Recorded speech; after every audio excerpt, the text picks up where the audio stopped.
Mutual Broadcasting System, in cooperation with Family Theater Incorporated, presents The Awakening, starring Susan Peters and Richard Quine, with the orchestra of Meredith Wilson. Alan Jones is your host.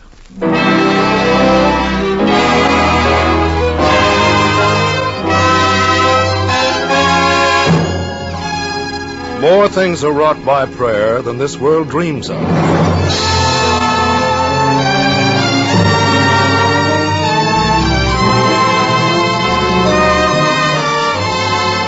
Good evening. This is Alan Jones.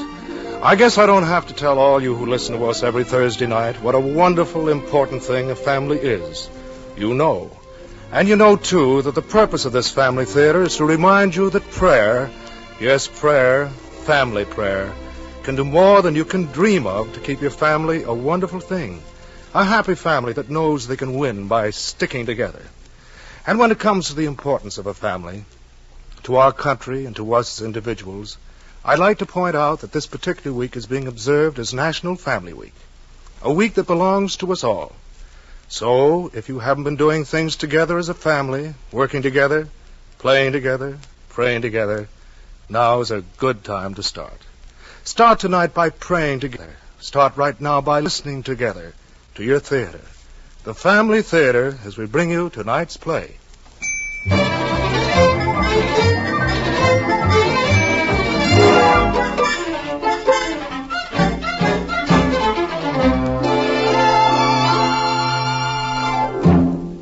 Darling, see if the toast in the oven is done, will you? I can't. I'm taking the garbage can out so it won't be standing around full all week. Come on, David. Let Mother comb your hair and wash your face. Hurry up, we're late. Oh, Mommy, do I have to have it combed every morning? David, honey, don't wiggle around like that. If you're not ready, Daddy will go off and leave you. David, come here and let me finish your ears. I don't want my ears finished. Come here now and sit still. I've got to comb your hair. Good night, Connie. Haven't you even got the eggs on yet? Now, dear, you just keep that cheery morning tone in your voice and nothing will be ready. The eggs are coddling and they'll be ready as soon as I finish with David. It's the same old thing every morning. Rush, rush, rush. No clean shirt again, no clean socks. I should think you could at least... Oh, you and your shirts. Can I help it if the laundryman only comes once? Can I help it if I forget to leave it out once in a while when I've got so many things on my mind? Why didn't you iron a shirt for yourself last night instead of fiddling with that old projector all evening? Darling, didn't you promise Larry we'd bring the projector to the party with us tonight? Oh, yes, but... Well, I had to fix it then, didn't I? I couldn't iron a shirt, too. Ouch! Mommy, you're itching my ear with a comb. Where's that cream that was in the refrigerator last night? Oh, I'm sorry, honey. There wasn't any milk for the cat, so I just gave her... Good night, Connie. That was all we had for breakfast. Now, what are we going to use in our coffee? Well, drink it black. It'll be a change. Now, sit down and eat your breakfast and quit crabbing. It's 10 minutes to 8, and I've got a million things to do before I can leave. Yes. I know what time it is. It's time you quit that job of yours. Maybe we could eat breakfast in peace and quiet once in a while. Well, I'm not going to quit yet, so don't start that argument all over again this morning. David, dear, drink your milk and don't dribble on the tablecloth. Oh, and that reminds me, Fred, don't forget to shop on the way home. What, again tonight? Yes, I won't have time to do because I've got to finish my monthly report at the office. And I'll be a little late. Okay. What'll I get? David, boy, eat up your egg, huh? I don't want my egg, Daddy. Get a roast if you can and 2 or 3 canned vegetables. If they have any good cakes or pies, get either one or the other. And if they don't have a roast, well, get some sort of canned meat, I guess. Canned meat, huh? Haven't you had enough canned meat? Canned meat, canned vegetables, week in and week out. Don't you ever get tired of that junk? I told you to get a roast if you could. Suit yourself. Get anything you like. Why did you ask me in the first place? Oh, skip it. Come on, Sonny. Daddy's got to go now. Daddy, will you play with me tonight? Okay, son. If Daddy has time after he quits work, shops, gets dinner, and irons a clean shirt. Come on, let's go piggyback. And, Connie, I wish you'd find my black silk socks. I've looked everywhere for them, and I can't find them. Are you wedded to that particular pair of socks? Oh, never mind. I'll find them if I can after I call Mrs. Barlow. And please get home. Up you go. Hey, come on, Davy. Do it again, Daddy, again. We've got to get out of here, or you'll be late to nursery school, too. Bye, Mommy. Bye, dear. Hello, Miss Barlow? This is Connie. I didn't have time to run over this morning, but can you stay with David tonight? Oh, thanks a lot. We'll leave about 8 o'clock, I think. It's an anniversary party for the Allertons. Yes, I am. What time have you? 8:45. Oh, heavens, our clock is slower than usual. I told Fred to get it fixed, but he always forgets it. Darn, I haven't done my dishes or beds or anything yet. Well, thanks again. Bye.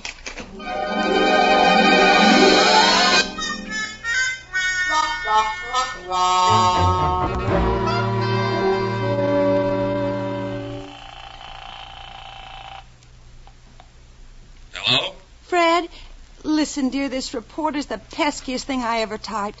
Nowhere near finished with it. So will you go by and pick up David on your way home, and don't stop to do any shopping. You and David just go into Merrill's and eat your dinner.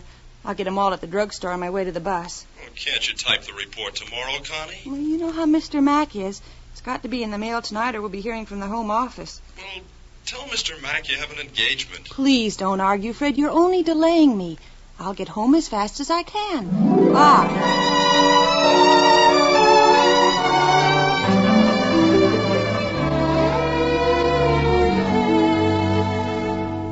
Well, here comes Mrs. Barlow across the lawn already. Come in, Miss Barlow, right on the dot. I don't know what the Newberries would do without you. There wouldn't be any social life for them, I guess. Oh, you know, I'm always glad to help out whenever I can. Has David gone to bed? Yes, thank goodness. He went right off to sleep so you won't have to worry with him like you did last time. Well, can I help with anything else? No, thanks. You just sit here in the living room and play the radio or read or do anything. But please, Mrs. Barlow, don't look at the house or go near the kitchen. It's a terrible mess. I'm behind with everything this week. Someday I'll get caught up. I hope. What time will you be home, do you think? Oh, we'll be home about 12:30. We will if we get there before the party's over. Can you imagine, Mrs. Barlow, before we could go out tonight, I had to iron a shirt, and Connie had to put a zipper in her dress to keep it from falling off. Oh, what a life. Oh, don't pay any attention to Fred, Mrs. Barlow. He's all hot and bothered because I forgot to leave the laundry out last week. And we got so busy at the office I didn't get a chance to do any washing or ironing. And I suppose I'll never hear the end of it. I'll get it. Hello. Fred, this is Sue. Oh, hello, Sue. Where are you? Well, I'm out on Ventura Boulevard having a late dinner with Linda. Thought if you were going to be home, I'd spend the night with you and Connie and drive on home to Colton in the morning. Fine. Come on over. You know we always have room for you. Look, Sue, we're going to the Allertons for their anniversary, but Mrs. Barlow will be here with David, and she'll let you in, huh? Good, then we can visit in the morning. Did you have a nice vacation? Wonderful. I'll tell you all about it in the morning. Okay, swell. We have to run now, sis. Bye. See you later, huh?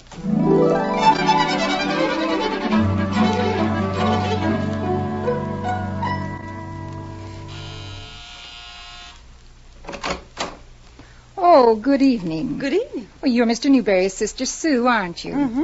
He said you'd be along about this time. Come on in. Here, let me help you with your things. Well, might as well leave them right here in the living room. This is where I always sleep. Hope I can find a clean sheet or two. Last time the laundry hadn't come back. Oh, my, isn't it warm this evening? Yes, it is. Mr. Newberry said there'd be some grape juice in the refrigerator if you wanted it. Oh, I am thirsty, come to think of it. Will you have some, too? Yes. Oh, heavens, what a kitchen. Looks as if Connie hadn't washed any dishes for a week. Well, I do think she tries to do too much. Working in an office all day, trying to keep a house in order, and take care of little David. Here, let me help with those dishes. I'll dry. Yeah, that's just it. And the worst part of it is she doesn't have to do it at all. She went to work while Fred was in the service. Now that he's out and has a fine job with a very good salary and commissions besides, she refuses to quit. Just determined to have that extra money. Well, I asked her why she didn't have someone come in and help her, but she says they won't come out so far by the day, and she doesn't want anyone all the time who might have to live here. Says they get in her way. Well, she always has an alibi. Fred has begged and pleaded with her to quit, but the real reason is that she doesn't like housework. That is, she's decided she doesn't.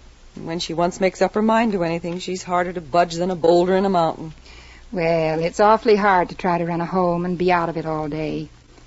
I sometimes wonder if that's why little David is so restless at night. You know, I live next door, and my bedroom is just opposite his, and I hear him crying so often of late. Well, the constant rush and confusion and irregularity of meals probably keep him stirred up all the time. But it's not my problem, and I quit talking about it a long time ago. But I do feel sorry for Fred.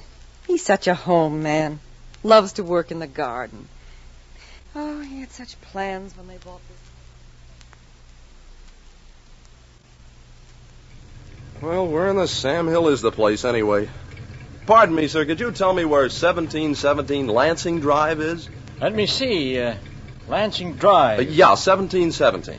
Oh, I know now. You've passed it. You'll have to go back down this road about 3 miles after you make the turn at the foot of the hill. Swell. Thanks very much. Well, that's what we get for arguing. Well, who started it? Well, we won't go into that, but I'll tell you this much. If you don't give up that job but quick, I'm going to... You're going to do what? Plenty. We don't need your salary, Connie. You know it as well as I do. Oh, don't we? Well, you know as well as I do we couldn't belong to the country club without it. We couldn't have our cottage at the beach, and we couldn't take that lecture course, and... Right. And we could do very well without any or all of them. What good do they do us? We haven't been to the club once since we joined. And the one time we planned on going, you refused because you didn't think your clothes were good enough. We were supposed to meet all the best people. Further my business connections, according to your ideas. We will later on. Oh, no doubt. In the meantime, we've spent just one weekend at the beach. We go to the lectures, and both of us are so sleepy and tired after working all day we can't even keep awake. But, Fred, it won't always be this way. No? So we keep throwing our money away while we go around in circles. You work, I work, we never get time to play with David. And this year finds us just where we were last year. Now, let's quit kidding ourselves, Connie. You promised to quit a year ago. But don't you realize that I want to get the beach place paid for? I realize this. When we got married, we planned that as soon as I got out of the service, we'd have a real home, not a camping setup. Oh, darling, I want my boy to grow up knowing what it is to have his mother around the house. I like to have him run out to meet me when I come home. I like to smell dinner cooking and feel like I have some place to come to. You, Connie, at home, not dashing in, tired to death, opening cans. Well, why didn't you marry a cook? I married the girl I wanted. And I'm not going to let any office job come between her and me. I know what I want, Connie, and I mean to have it. All you want is to bury me at home with your old pots and pans. A woman's place is in the home stuff. Too bad you didn't live in the bustle age. Too bad you don't get yourself a hotel room and a can opener. You'd probably be just as happy. Evidently, you prefer to have our home life go the way of Edna's and Frank's on the rocks. But it's not going that way. If I have to tie you down, I'm warning you. So you're warning me. Well, let me tell you a few things, Mr. Fred Newberry. I'm not going to be a household drudge for you or anybody else. I can make a living for myself and for David, too. Oh, just whom do you think you are, Mr. Mussolini Hitler? What's the use? You win. Go ahead. I guess you can carry off the honors at the party, too, because I'm not going. Not going? Well, Mr. Hitler, I'm going and you're going to drive me there. Don't worry. I'll drive you there and you can get home the best way you can. Fed up being late everywhere we go. I'm fed up trying to submerge all our activities under your business career. I don't know what women like you want with a home, a husband, and children anyway.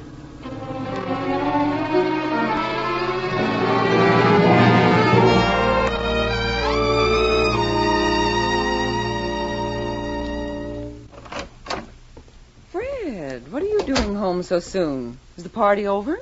Where's Connie? She went to the party. I didn't. You didn't go. Why? Oh, Sue, I don't know what's the matter with me. With Connie.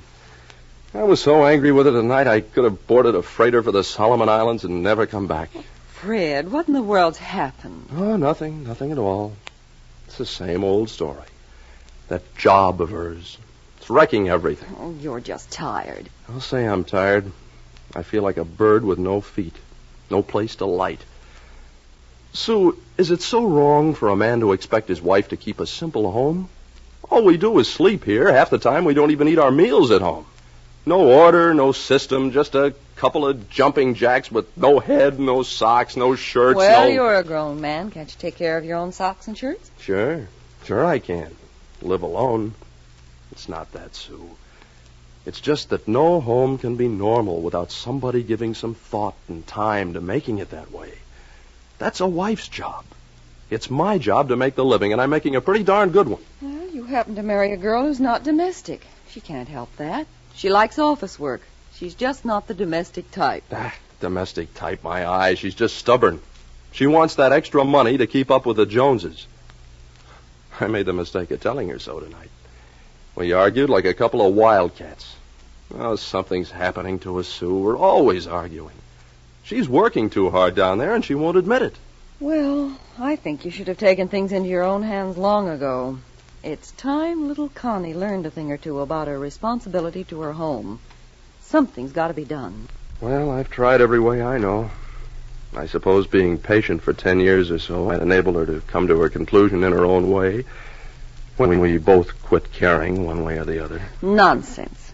She has to be made to see just what she's doing to her husband's and her child's happiness. But how are we ever going to change her viewpoint? Fred, I believe I've got an idea. If Mrs. Barlow will help us, it might work. Oh, Mrs. Barlow! I'll be there in just a minute. If this doesn't cure her, nothing will. But if you ever tell her it was my idea, I'll jump in the ocean and pull you in after me. Now listen and see if you think this is worth trying.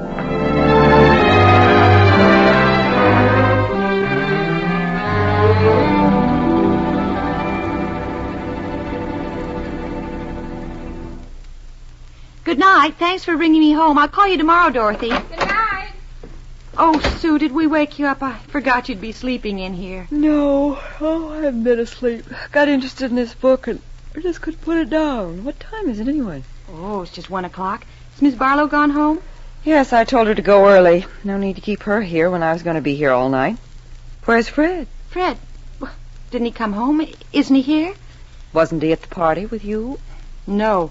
And you wait till I get hold of that old sorehead. We had a wonderful time at the party. Met some lovely people invited specially on our account. And just because we were late and we got into a really terrific argument and both said things we didn't mean, he suddenly announces that he's not going. So I went by myself. Oh, I was so mad at him I could have boiled him in oil. Oh, well, he probably went to a show. I was never so embarrassed in my whole married life. Imagine not going to a party once right at the door. Oh, I'm going to lecture him what he does know about etiquette in a manner he won't soon forget.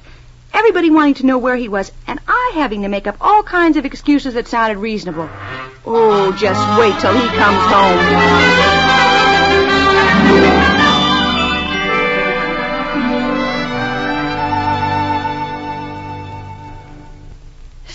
Sue, wake up. Sue, Fred hasn't come on in yet. It's nearly 3 o'clock, and I haven't slept a wink. What? What'd you say, Connie? Oh, is it morning already? Oh, I'm so sleepy. Sue, it's Fred. He hasn't come yet. Oh, I'm worried to death. Where could he have gone? He's never done a thing like this before. Oh, something must have happened to him. Oh, Connie, don't worry. He probably went over to your mother's. Oh, he couldn't have. Mother and Dad have gone north for a month. There's nobody there. Something terrible has happened to it. I know it. Oh, now, Connie, don't get excited. Why don't you go on back to bed? Maybe he went over to Dan. Oh, but Dan and Margaret were at the party. He couldn't have gone there. Well, I wouldn't worry, Connie. Maybe he... Oh, he might have been in an accident or anything. Oh, Sue, I've got to do something. I'm going to call the emergency hospital. Why, Sue, he might be lying there dead this very minute for all I know. Well, don't you suppose they would have called us if he'd been taken there? Oh, I don't know. I'll call the police.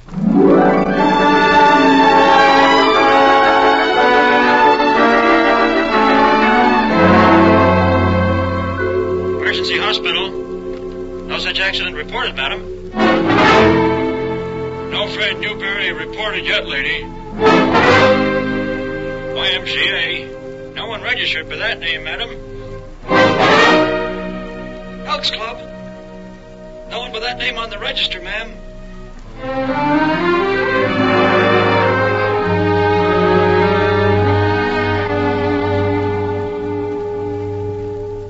Oh, Sue, what shall I do?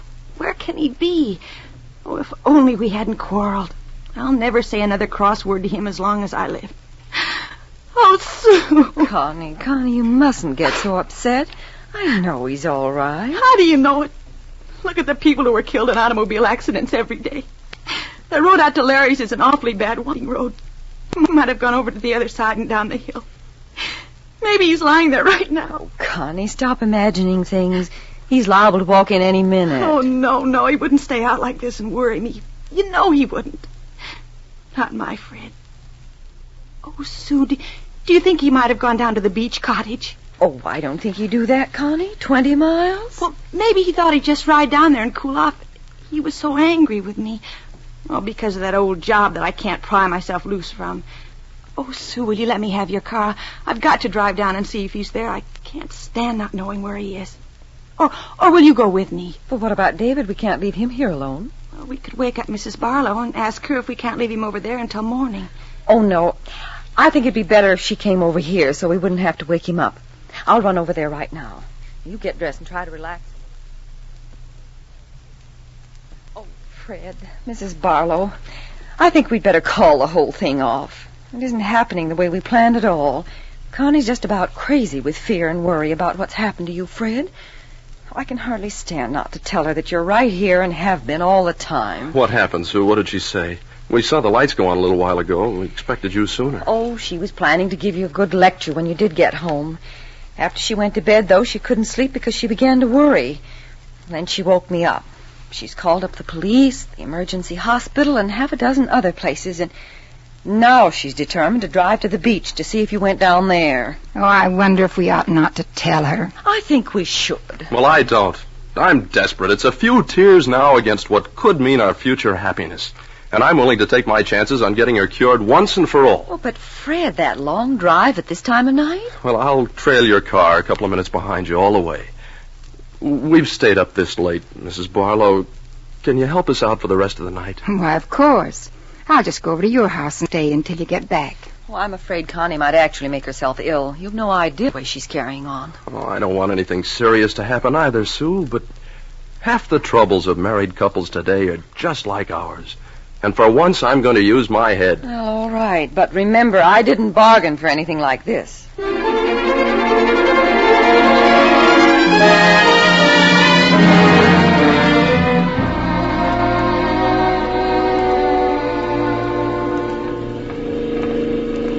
Connie, don't you think...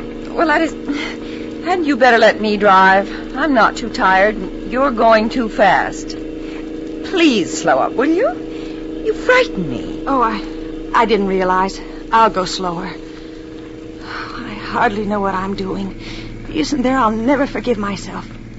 Anything has happened to Fred, Oh, Sue, I just wouldn't want to live. Oh, Connie, please stop worrying. All this just because of an old job. Argument. But there's so much more back of it than that, Connie. I don't see how you or any other girl can expect to do justice to a house, a 4-year-old child, a husband, and an 8-hour-a-day exacting job. There just are not enough hours in the day to take care of it all. You ought to be able to see that. Somebody always gets the little end of a set up like that. There's no way to make a home. But hundreds of women do it. Successful wives and mothers. Well, look at the broken homes. You think they just break themselves up? Making a home for a family is an all-time job. Oh, Pooh, that's old-fashioned. You sound like Grandma Jackson. Well, I agree with you. Home is an old-fashioned idea. Just like the multiplication table and the alphabet. But they all work when we apply them. The same as a home grows to mean something when somebody is working at it. Oh, Sue, you're just an old maid with theories. What do you know about husbands and children and homes and... Oh, forgive me, that was mean. I didn't mean to say a thing like that. Oh, Sue, I don't know what I'm talking about. Connie, dear, of course I forgive you. But if I could only make you realize what you're doing to Fred, to yourself, and to David. But if others can do it, why can't I? You know how I dislike housework. But it isn't your job to get out and make the living.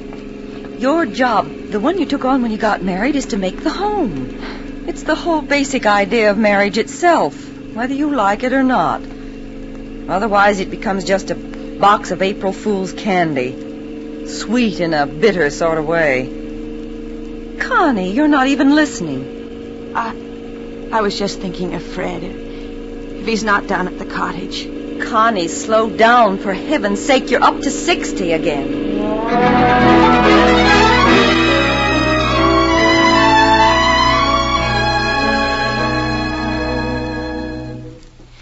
Here's the key, Sue. See if you can open the door. My hands are shaking, so I can't unlock it. Fred! Oh, Fred, are you here? Fred! Oh, Sue, I knew he wouldn't be here. What am I to do? Oh, he hasn't been here. The bed hasn't been touched. Now I know he's been killed. Somebody has crashed into it. Connie, honey, don't. You're just going to make yourself ill. Oh, dear God. Please, please help me find him. Keep him safe. If only I hadn't been so stubborn. I love him so. He's so good, so patient with me. Connie, there's something I must tell you. I can't... I know it, Sue. You're right. I see it now. I was only thinking of myself, just because I like to work. Oh, Fred, why didn't I listen to you? Connie, let me make some coffee. We'll stay here the rest of the night. There's no use looking for him anymore. And in the morning, everything will seem different. Oh, but I can't. I can't eat or sleep until I know what's happened to him. He was so angry with me, he might have just driven off the side of the road and burned up in the car. Oh, if only he's still alive. I'll do anything. Anything. I'll never work another day as long as I live. I'll quit tomorrow. Connie, listen. What was that? Oh, Fred. Fred, you're safe. Connie, darling. Oh, forgive me. Oh, Fred, darling. I didn't really mean to hurt you like this, Connie. Just let me hold you in my arms. Oh, if I'd thought you'd take it like this, I never would have. Nothing matters, Fred. You're safe. I don't care what you did or where you went. All I know is that you're here. You're safe. Don't explain anything. The whole thing was my fault. I did promise to quit that job. And this time, I mean it. Connie. Oh, Connie, I love you so.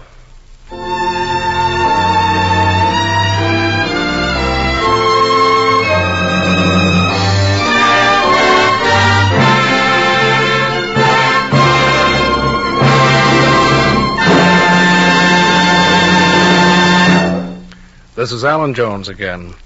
I wonder if you are as interested as I am in this fact. In looking through the records of juvenile delinquency and psychological surveys, you'll find they'll all agree on this one thing, that the effect of the home is the greatest single factor in establishing and maintaining moral values. Nothing else can take the place of the home in that respect. The family is the strongest fortress we have as a nation. That's why it's so important to have the right kind of family, a happy family, a good family. And that kind of a family isn't a matter of luck. It's a matter of pulling together in every way. It means being interested in each other, working together, having fun together, being proud of each other, and praying together. Because just as nothing can take the place of the family, nothing can take the place of family prayer. A family that prays together stays together. We said at the very beginning of this program that more things are wrought by prayer than this world dreams of. Well, you'll never know how much a prayer can do until you've said one. And it shouldn't be hard to pray. After all, prayer is a talking to God. So pray tonight as a family, just a simple, sincere prayer for the help you need. Pray together tonight, tomorrow night, every night.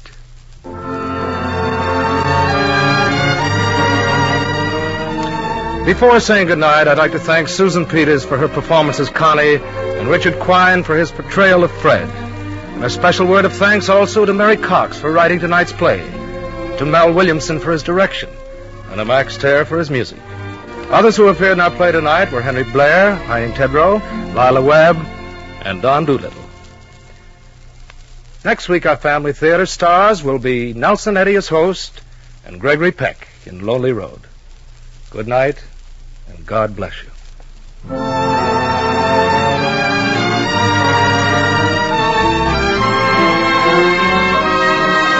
This series of the Family Theater broadcast is made possible by the thousands of you who felt the need for this kind of program, by the Mutual Broadcasting System, which has responded to this need, and by the actors and technicians in the motion picture and radio industries who have volunteered their services to fulfill it. This program is heard overseas through the facilities of the United States Armed Forces Radio Services. Tony Lofrano speaking. This is the Mutual Broadcasting System.